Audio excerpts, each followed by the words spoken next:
Hello, Abdi. This video has been such a pain. Diversity in comics must have a really long torso. I cannot get anything to sit right, and I can see why Captain Cummings often does it standing on his worktop. Does it standing on his worktop. I like that. Anyway, part of the reason is I can't get anything to sit right. Part of the reason is glare, and the glare is actually because of the light I'm needing to use, which is because of the colouring, which I don't like, but we'll get to that. I got Batman White Knight as a floppy, which I never do, but I was super excited, and I couldn't be bothered waiting. Couldn't be bothered waiting, I can wait, but I was really excited to see it. I didn't think it was reasonable to expect that I could avoid spoilers. It certainly wasn't reasonable to expect that everybody avoids spoiling, and I was really intrigued, I was really engaged, and it just looked fun and exciting and new and different. I like when an artist puts their stamp on Batman. I don't so much like the business as usual kind of stories. I prefer, I like those stories. I like stories that are just about crime, but I don't want to see an artist or a writer come onto Batman and leave Batman in pretty much the same state they found it. But that's my opinion on all comics. Like, I would like it if every artist did their own version of the costume and the Batmobile, and every writer did their own version. Anyway, so I was late to the party on this because I decided very late on that I was going to get the floppy edition, but I decided to get the subscription, and this had been out for a while, so I decided to get the variant cover because I really like this cover. I like the composition, I just like the pose and the colouring. I like the bright, vibrant colours here, and I like the the internals of the Batmobile. One thing that does bug me a little bit is I don't mind empty space in the composition because that can add to the composition if done well, which it does here, I think. But this is in the way of some of the Batmobile, so they could have put this up a bit, or the whole thing up a bit, but they didn't, and it's fair enough. It's not a deal breaker. So we open up, and it looks like a dull, cold autumn night. If you look at this, it's all very stylized. It's all very impressionistic. I like that. It's all very gothic. This looks like it could be Castle Dracula or maybe Dr. Frankenstein's lab, something like that. It looks very Victorian Gothic, which I love. These bats here, the bats everywhere, is usually a signal to the reader. I've noticed, whether the artist does this on purpose or not, it's usually a signal that they're going to be very stylized and gothic, because if they were going for realism, you wouldn't see bats in the city. Especially not in these numbers. So when you see bats flying around, it's usually a symbol of stylization, even if you think of the Arkham games, which I will refer to again. I love the solid blacks. It really does feel like you're out on a cool winter's night, or a cool autumn night, and the sky with the sort of brown light pollution look. Love it. Great little lettering here, just the simple vroom, but it does look like, I don't know, it has that grumbly look to it, like a heavy engine. And the Batmobile itself, again, signals to the reader that this Batmobile is part Aston Martin and part heavy metal. It's sleek and it's well designed and designed with precision. However, it is still a monster, and I love that it has bat ears on it, because my biggest complaint with Batmobiles is they don't make them look bat-like enough. He's called Batman, I want the bat symbolism there. Otherwise, he's just Punisher in or Daredevil in a cowl, why bother? It's written, devised, art, covers by Sean Gordon Murphy. I think the inking is by him as well. Really like the ink, really don't like the colouring. I appreciate what they did with the colouring. I will explain why, but it is not to my taste, and I do feel it was detrimental to the book. I believe that not a black and white edition, but even monochrome would have been better. Any other colouring would have been better, but if they wanted to give it a really dark look, then nothing. A monochrome would have been better than this. And I do enjoy Matt Hollingsworth's work, and it does make me sad to say that, but for my taste, I really didn't enjoy it. So we've got the long drive up the driveway to Arkham Asylum. It's rumbling up the road, leaving dust in its wake. Very reminiscent, in my opinion, of the Arkham game. Arkham Asylum. It's both because of this little opening scene, where we have the stepping out of the Batmobile, driving up the driveway, being led in by the guards, and they twist it because it's Batman that's in Arkham, locked up, which is very interesting. Now you'll notice again with the panel layouts here, they're very boring. Well, not boring, but they're very standard, very inline, very predictable. So this is business as usual, and then they twist it up, you see. So they signal to you, this is just business as usual, you've seen this all before. Oh no, you haven't. You've also got, look, this is Joker's silhouette, but it's not Joker. But it does kind of symbolically say that this might be his public face, but he's still in there, and this is still his inner self, or in my opinion. Maybe even it's how Batman sees him. And again, the Arkham parallels, don't know whether it's deliberate or whether it's just coincidental, because it's not like super groundbreaking to have this idea. But the Batman with no cloak, but the costume still on in the jail cell, happens during the Scarecrow nightmare sequences, and Joker driving the Batmobile as well, because Batman's greatest fear is somebody else driving his badass car. So they have lots of little signals as well of he doesn't waste time telling you about all the maximum security and all the special security systems they've got. It's just fucking chains, it's just bars, and the guns, the little wood details on the guns, it's not like super high computerized rifles, it's just simple, it just tells you the place is secure, it's very stylized again, and they don't waste time with, oh yes, this has motion sensors, and this has metal detectors, all that, it shows that it is secure, but it is in keeping with the theme. And I like how they did this on purpose because of the animated series, and they wanted to emulate that. It looks like it could take place any time between, say, 1955 and last month. So, moving on. Love that panel. Moving on, we shall move on a little bit because I don't want to get done for copyright, and I only want to point out bits I feel are relevant and that other people may not have touched on. We have a chase between Batman and the Joker. The Joker has orchestrated this chase very carefully. He has planned the whole thing. It's very deliberate. And as usual, Batman is getting the blame for chasing the Joker. So this is the thing that Smurf, as I call him, Smurf has done, is he's showing that it's the public perception of Batman as a bad guy. It's not that Batman is necessarily a bad guy, and there are some questions that it's too early for me to answer in that regard as well, which I like. Why? Because I want to continue to read it, I want to keep guessing. So, Batman is driving over the rooftops. Now in the previous page, I will actually break my own word, there is a huge jump between two bridges, or two parts of a bridge, which Batman has calculated perfectly, and Joker has said Batman knows how to calculate perfectly. So why, with this knowledge, is it a bad thing that he's driving over this roof?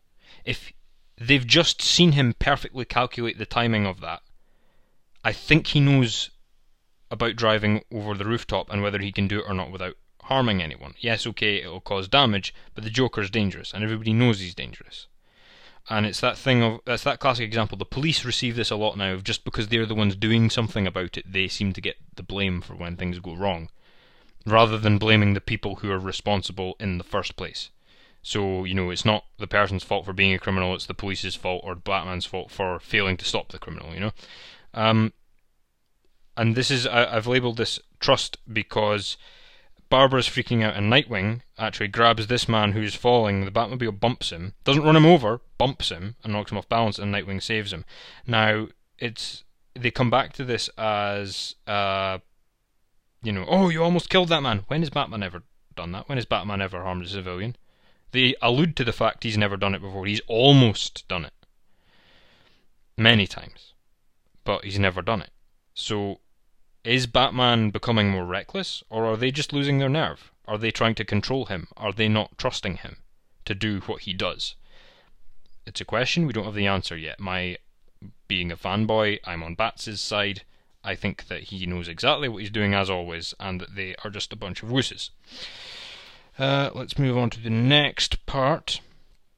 I like this because there's a little sort of warehouse chase scene, hide and seek, and that line sticks with me.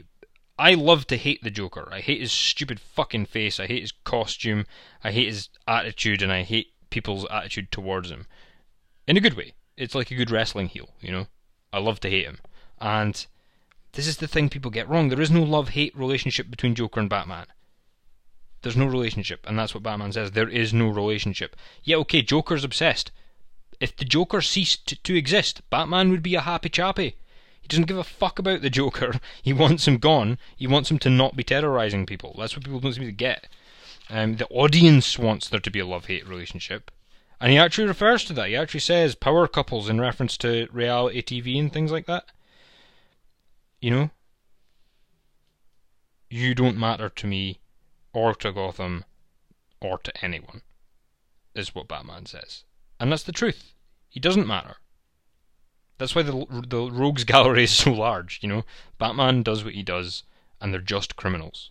They might think they're special, they might be above average in what damage they can do, but they're just criminals, and Batman wants them gone.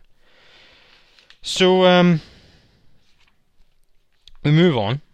Batman's getting sick of the Joker's shit, and I will keep moving on because I don't want to spoil some of the beautiful pages for you, and I don't want to spoil all the dialogue. I just want to hit on things I think are important. Now, this is where the colouring breaks down again for me, because, sorry, I should have organised this better. This is meant to be nighttime. It looks more like sunset or dusk, you know? Maybe it's meant to be streetlights, but it's not until you actually get into the warehouse that everything looks dark. It looks like an autumn evening to me, perhaps at dusk. That's not what really bothers me. What really bothers me is the muddied colours. So everything, it's almost like it's got a filter over the top of it rather than actual colouring. And I do enjoy Matt Hollingsworth's work, but for me it just does not do the job in this book. I would rather none than what they have done.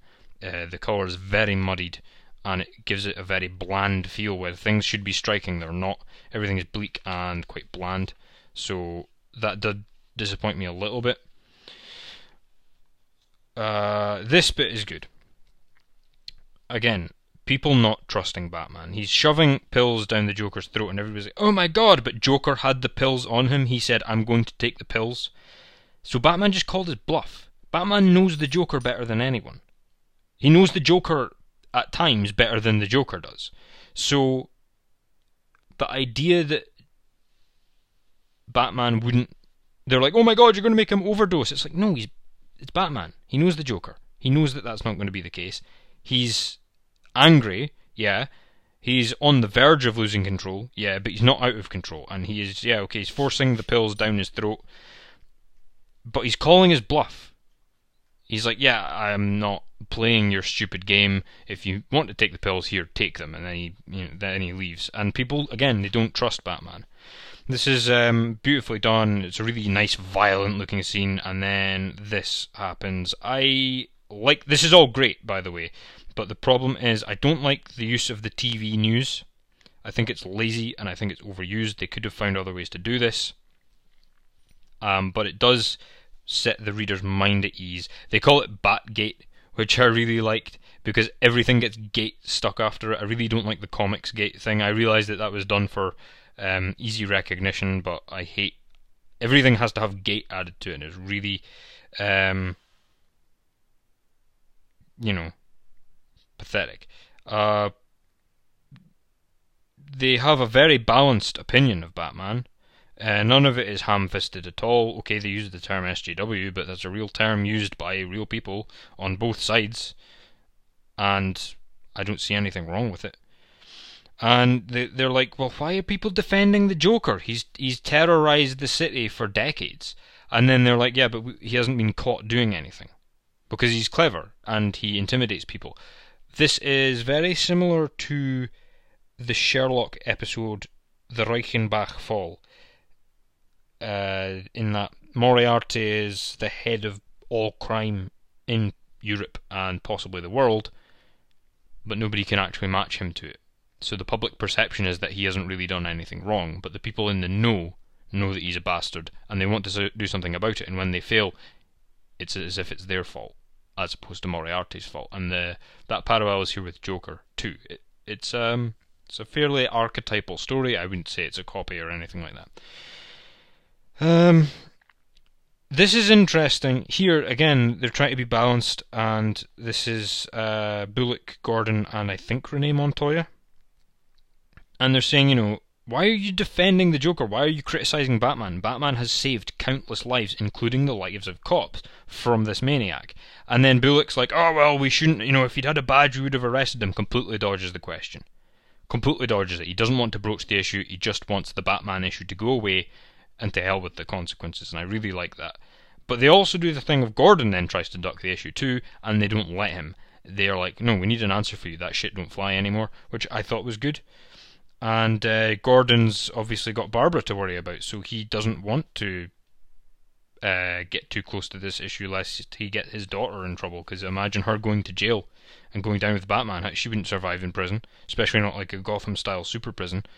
So yeah, they dodge the issue. The only problem with this double page is that it doesn't feel like a series of conversations. It really feels like a series of points being made. I personally didn't feel that it was very naturally flowing conversation, but it was still great to read, but that was one drawback of it, and that's fair enough. The other thing is, there's this part here where a person from Bruce Wayne's past is in ill health, and he uses freeze technology to try and help this person. And it's really, really cool. Because it's really well done, because the whole point is, Batman has no compassion for anyone, and he's just a mindless thug who wants to beat the Joker to death in front of everybody and make a show of it. Then why is he trying to rehabilitate Victor Fries? He needs Victor Fries' help, and he wants to help Victor Fries and always has, and he is helping them. We've been able to make a lot of progress for both of them. He's willing to help Fries, he wants to help Fries, and he is helping Fries. And I really love that. And Mr. Freeze is my favourite Batman villain. Very relatable, very moving, powerful story, very good costume, very good methodology, very good dialogue generally. Bad ice puns. So we move on a little bit to this part. This is probably, aside from that newscast, this is the only time politics comes up in the whole story, and it is very even-handed, it is very mild, and it is just saying, it's Gordon and the mayor saying they've got riots because of Batman, and they want Batman brought down because he was beating the poor, defenseless, mentally ill Joker to death. And they're all rioting outside City Hall or Arkham Asylum. I can't remember which it is. Again, kind of not very good use of colouring, because you would often use... They have used location colouring to differentiate between indoor and outdoor, but that's it. You get grey, you get bleak grey, and you get orange for outside, and everything is either bleak or muddied, and I really didn't enjoy that. Nothing really stood out to me. Although Batman does look very camouflaged in this book, which I can see, again, I can appreciate this art. And it's almost this sort of dusk look. Remember I said about autumn and dusk and sunset? It's the sun setting almost on the relationship between Batman and the Joker as we know it. So I can appreciate the colouring, but I didn't enjoy it visually is all.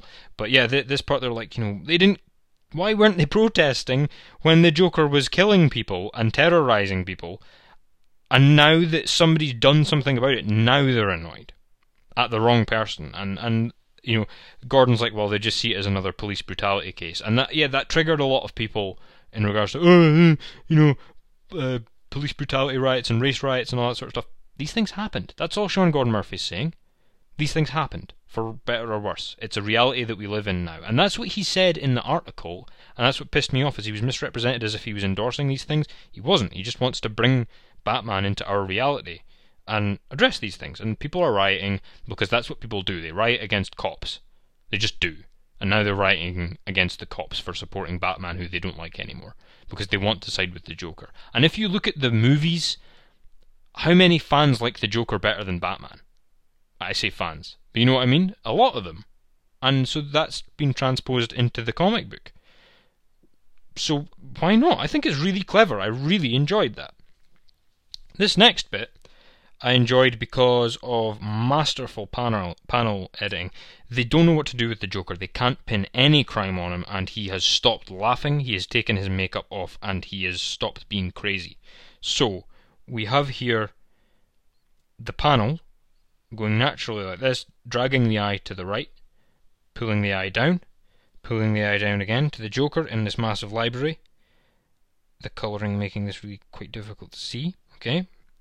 And then your eye wants to go over to the left again and have a look around, and then you've got the spiral staircase, which your eye can't help but look up like a spiral, and drags your eye back up to the top. So you can see you're visually going around in circles, just like the police and the politicians are. They do not know what to do and they're chasing their own tail, and the panel layout tells that story. See how it... You can probably see it better zoomed out. So the panel layout tells a story on its own, which I fucking love when artists are able to do that. And again, Matt Hollingsworth, the colouring is beautiful in this scene. I really love it, and it is great. It looks very atmospheric and very and look at the bookshelves, and it's so gothic. It's fantastic, and it does look like the Arkham library from the game. If you remember that map, I fucking loved that. I would be up here using the line launcher to go between bookshelves. So there you go. And then there's a little bit of symbolism, and this is the last thing I'll show. The bit Joker picks the locks on the handcuffs, and Gordon does nothing about it in the interview because they can't. He has them by the fucking balls, and they are so scared that even though he's actually broken his chains off, they're not going to do anything about it because he's got them on the ropes. Not only that, but it's symbolic that this is Joker unchained. This is Joker not holding back anymore. Very much like Batman Endgame, but more clever. He doesn't have a plan to just blow up the city. He has a plan to end the legend of Batman once and for all. And indeed turn the city in on itself, which I thought was fantastic. And here we have the last panel. So, I hope you enjoyed my analysis. I'm sorry it's gone on a little bit long. I hope you enjoyed my input. It's difficult for me to pace these things. I'm still learning. Straight up reviews are not something I'm comfortable with. I prefer to focus on a detail, but there was so much to talk about in this book. So much. And I absolutely love it. I may or may not review the next one, but I will definitely be keeping up with this series. I will definitely be looking into it. There is not any politics in this book. There is social commentary, balanced social commentary, and there is reality in this book, but there is not SJW politics. This is not SJW Batman. If anything, it's actually something that should appeal to us because the Joker is taking on political issues and turning them against the people, the do-gooders. He is taking the do-gooders and using them as a weapon against the good guy. And my impression in this is that Batman is the only sane man in the book. He's the only one who's doing anything, and he's the only one capable of doing anything, and everybody else doesn't have the spine for it. And the Joker knows that, and what has happened is the Batman is just losing it a little bit because he can't take it anymore. He cannot stand being the only man in Gotham who is sane. And maybe that makes me crazy because maybe he is meant to be insane. Maybe Smurf wanted Batman to look crazy, and because I'm agreeing with him, I look crazy. I don't know. You tell me. But I fucking love this book. Get it for the art. Get it for the writing. It's just so enjoyable. I really hope you enjoy it. It's a $4 cover price, and it's worth that. It's totally worth that. You're about £3 in Britain. Buy it. Love it. Tell me what you think in the comments. Catch you later. Thanks, guys. See you later.